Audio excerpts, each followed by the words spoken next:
Assalomu alaykum qadrdonlar. Mana yangicha fason panjaramiz olib keldik. 5-etaj o'rnatyapmiz. Bittasini o'rnatib bo'ldik. Kech qolib ketdik. Bittasini ham o'rnatib bo'lsak, ishimizni tugatamiz. Xo'p, bu akamizga bu panjaradan tashqari rossiyskiy zavodskiy eshik ham o'rnatib berdik. Ko'rishlaringiz mumkin. Orqa tomoni oynali.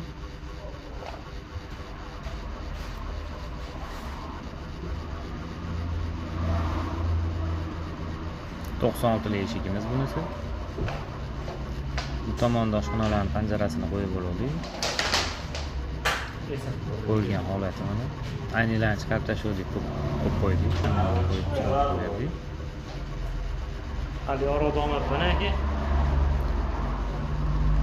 Ankel dog'lar bilan qadar berdik.